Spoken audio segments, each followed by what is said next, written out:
In this video, we're going to test some batteries from a brand new RC Lipo battery company called Fyrework. I have a 2S and a 4S here. If you're new to the channel, welcome. My name is Troy. This is Roadside RC. You'll tend to find me bashing or crawling or drifting or racing, plus doing product review videos and how-tos. Let's get started by getting these things out of the box. We'll start with the 4S here. Massive 4S 8,000 milliamp battery, 130C, like hard case, bullet plug connections for something that would be used, racing, that type of application. It does come with a balance wire so that when you do need to charge it, you have the ability to plug the balance wire in, but of course remove it so that it doesn't get tangled up or lost in a vehicle. It is, of course, a pretty dang big battery. We're talking just shy of 140 millimeters long, about 48-ish tall, and about that same 48-inch wide. That is a big hunk of a battery to get 8,000 milliamp out of it. I'll be testing this in an Arma Typhon, the 6S model that you can run on 4S. We have it set up to normally run on 4S. That's what I'll be testing this in. And over here we have the 2S Lipo.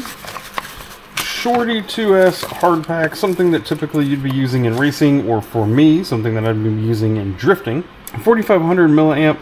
It is the shorter dimension height so that it'll fit in more vehicles. The low center of gravity version, it looks like it's about 17 millimeters tall. We're looking 45, 46 millimeters wide, and about 93 millimeters long. So typical shorty dimensions.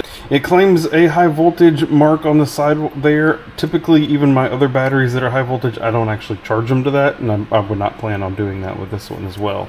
It does not come with any kind of battery connections or balance ports. So if you are going to use these and you don't already run bullets in your vehicles, you're going to need them for this. They are 5mm bullets on both batteries.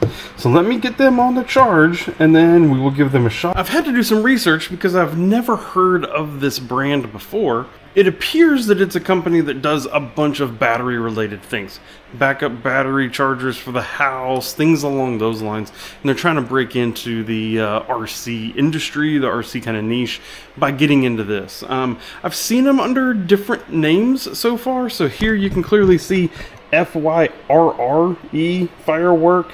I think I've seen it somewhere else already, actually, like typical American spelling, FIRE. Fyrework, so kind of odd. When you go to their website, it also says Fido RC at one point. You can even see here, it actually says Fido on the battery, which is interesting. A little picture of a cat. So there's a little bit of confusion there about what the brand name actually is. I'll leave you a link in the description exactly to where I picked these up from, their website that they have. Asked the company, they said they are planning on selling them on Amazon soon, so hopefully as they get over there and you see it on Amazon, makes it even easier to purchase them. One thing we have to acknowledge is the price of these batteries as they're trying to get into the market. Big 4S batteries are not cheap. There's no way around it, especially good quality ones. These they have on the website, $129.99. So okay price. You compare that to popular brand Gens Ace. Similar 8,000 milliamp battery from Gens Ace bashing is 106, so like kind of in the ballpark. The 2S Lipo, however, that is a little bit different. So it is listed, this one that I specifically have is listed on their website for $80, and that's on sale for $80. I've been very happy with my Gens Ace Redline batteries at $45. Currently on a main, currently $45. That's a big difference right there. So these need to be very good, I think, is what the result ends up being with the 2S. Need to be very high quality. 4S, it seems like for whatever reason is pretty much in line with expectations. So this one's charged. Let's give it a shot in the DC-10 drift car. With the drift car, as I test this battery, it's really pretty simple. I'm looking for total power sustained. I have a higher powered ESC and motor in this car, and when that is the case and you full throttle hammer it, it hits turbo and boost. A lot of batteries that are weaker, you'll actually be able to see really quickly. It'll hit turbo and boost, and then you'll hear the motor really, motor will really rev up, and then it'll not have enough voltage and it'll actually sag back out of turbo and boost. So I've been able to physically test that with other batteries, so that's one thing that I'm going to be looking at. Second is just total runtime, and I'm not going to make you sit here and just literally watch me make laps around my garage to see how long this battery lasts, but I am going to give it a good shake of just how long does it take for the battery to die.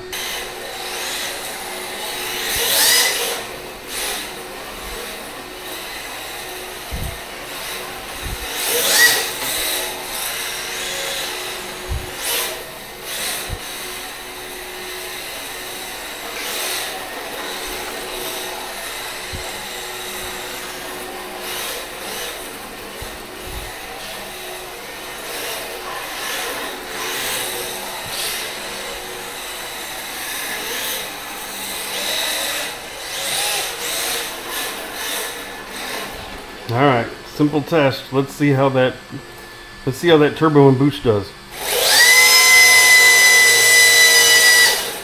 That'll work.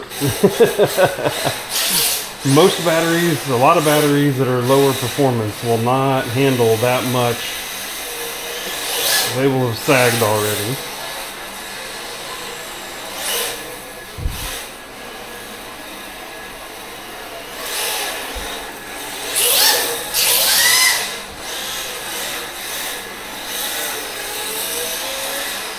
Okay, now what I'm going to do is I'm just going to have some fun on the garage. I'm going to start a timer, and I'll let you know how long the battery lasts before I hit low voltage cutoff.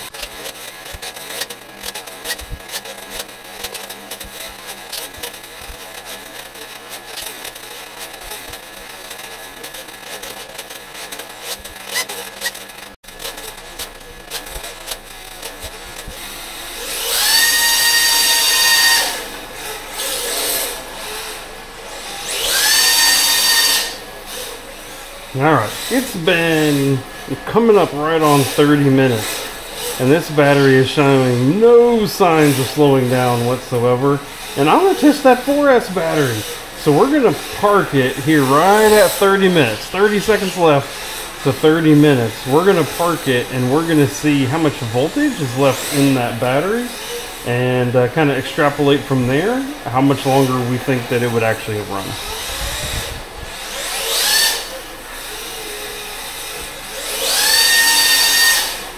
Alright, it says 3.74 in both cells here as we finish off, which means it wasn't too far done.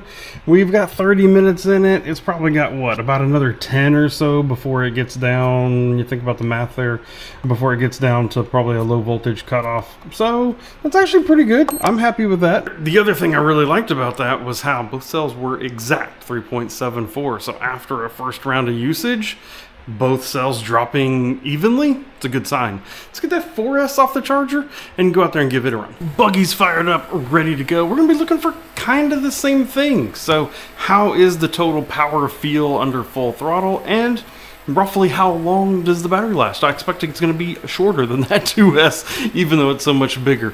So let's get out. I'm just going to make laps around the front yard, nothing too dramatic. Don't want to jump it and crash it and then end up screwing everything up. I'm doing racing laps in the front yard. Let's go check it out.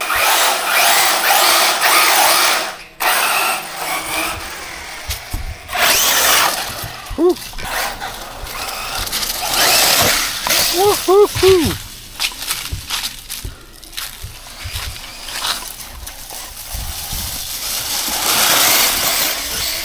Yeah, that's got some power to it.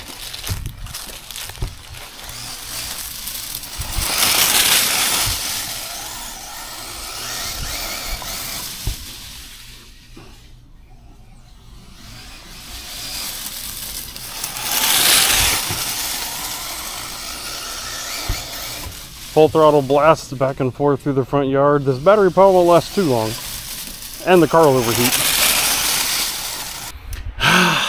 18 minutes in, and the buggy locks up. I think I lost a motor.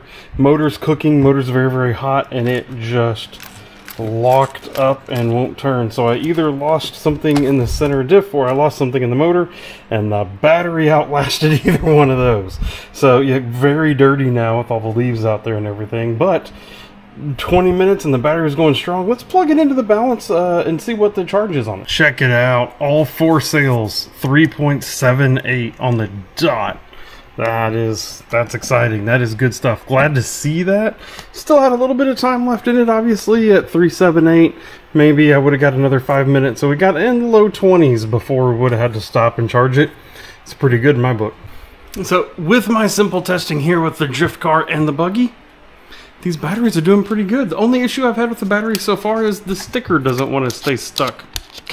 So I'm probably going to have to trim that little tip off right there. But otherwise, honestly, the battery's done really, really well. Very happy with it. Did absolutely awesome in the drift car and outlasted the motor in the buggy, as it turns out. So, yes, I would say their 2S Lipo probably a little bit overpriced compared to the competition that you can get out there. 4S seemed right in a good shape there. So I'll leave a link down in the video description to the company's website where you can order them specifically. And as soon as I see these start to land on Amazon, I will update a link down there as well, also to where you can purchase them on Amazon. Hope this video was useful for you. I've done a bunch of different battery testing over time, and so you'll be able to find some of those other videos on my channel. If you have any specific questions, let me know down in the comment section. Be happy to answer them. Thank you for watching, and goodbye.